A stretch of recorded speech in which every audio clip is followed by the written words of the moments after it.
Walang ibang ninais ang mag-asawang Jobert at Vangie Maningo kung hindi ang magkaroon agad ng supling. Gusto ko agad magkaanak kasi galing kami sa broken family.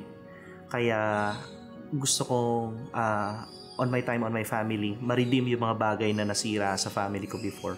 Agad na dininig ng Panginoon ang panalangin ng mag-asawa. Matapos ang 1 taon ay nabiyayaan sila ng anak na pinangalanan nilang Yesha Samuel. Subalit, ang kasiyahan ay unti-unting napalitan ng pangamba nang pagkalipas ng 2 linggo ay bigla ang nilagnat ang kanilang anak. Sepsis ang naging diagnosis kay Yesha. All along, kala namin isolated case lang yun. Sa madalit sabi, gumaling siya. 2 taon matapos ang unos sa pamilya Maningo, ay nabiyayaan sila muli ng pangalawang supling, si Zia Gabriel. Dito na nagsimula ang sunod-sunod na kalbaryo sa kanilang pamilya. Yung aking pangalawa, ganun din. 14th day, nilagnat. So alam na namin yung drill. Hindi kami makahinga, yung kada may sasabihin, may gagawin para sa kanya. Tapos, nararamdaman ko na hindi na okay.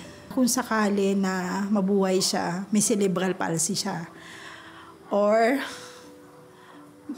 gulay siya or ganun. Kasi madami na siyang seizures sa ulo. Si Jobert ayaw, nilalaban niya talaga. Sabi ko, Bert, nahihirapan na siya. Kasi yung ko dun sa may room niya, dahan-dahan hanggang sa nag-flat na siya. Wasak na wasak kami nun. Hindi namin alam kung anong gagawin nun. After few months, namatay yung aking father. Tapos, 2 months ulit, 2 or 3 months ulit, namatay naman ang aking mother-in-law na kasama namin sa bahay during that time. So, 10 months span, 3 taong pinakamahalaga sa buhay namin ang nawala. So, during that time, nabaong kami sa utang. Dark age talaga sa amin yon. Subalit sa gitna ng iniindang kalungkutan, sumilip ang pag-asa. Hindi inaasahan ng mag-asawa na sila ay muling magkakaanak noong 2020. Ngunit naging kagyat ang kanilang selebrasyon dahil sa 3 buwan ay nakunan si Vangie. Nawala ng heartbeat ang aming baby. So, nalaman ko po yun on my birthday pa. Lingid sa kaalaman ng mag-asawa, marubdob ang panalangin ng kanilang anak na si Yesha upang magkaroon muli ng kapatid.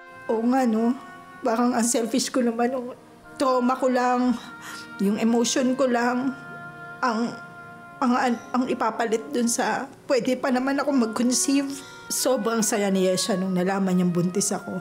2 taon matapos mawala ang pangatlong anak, ginawa na ng mag-asawa ang lahat upang masiguro na magiging maayos ang pang-4 na pagbubuntis ni Vangie. Sa pagkapanganak ng kanilang ika-4 na supling na si Kazaya Hadasa, walang mapagsidlan ng kaligayahan ang mag-asawa. Pinagawa ni Jobert lahat ng test. Nagtataka silang lahat na bakit niyo papagawa yung test, hindi yung mga lang. So the following day, nalaman namin na meron na siyang sepsis, pneumonia, and UTI. Ikinagulat din ng mag-asawa na maliban sa mga nasabing karamdaman ay may mas malaki pa silang kakaharapin na kondisyon ng anak, ang malaking butas nito sa puso. Grabe na yung hingal ng anak namin, kahit tulog, grabe yung hingal, lalim. Nagmandaling araw nagigising ako, tinitingnan ko kung buhay pa yung anak ko. Everyday, salita kami ng asawa ko na nananalangin sa kanya. Naghanap ako ng mga videos sa YouTube ng mga miracle healing.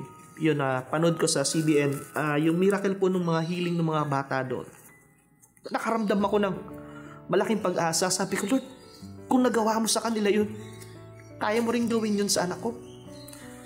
Tapos dinala kami ng Panginoon sa kwento ni Hezekiah, kung saan sabi ng Panginoon, I've heard your cry, and I will heal you for my glory's sake. Bitbit ng mag-asawa ang pangako ng Panginoon habang dinadala na sa operating room ang kanilang anak para sa open heart surgery. Malala yung case ng anak mo.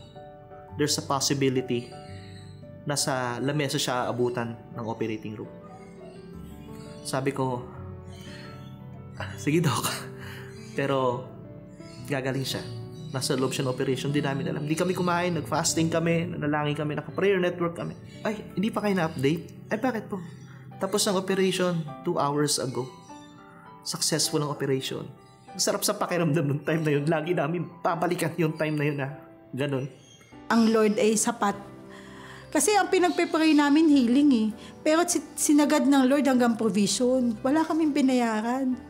Nasabi ko sa sarili ko, ano pang problema ang hindi kayang solusyonan ng Panginoon sa amin. Buhay nga ng anak ko, binigay niya eh. Kaya alam namin ganun ka makapagyarihan ng Panginoon. Lahat kaya niyang gawin. Walang imposible.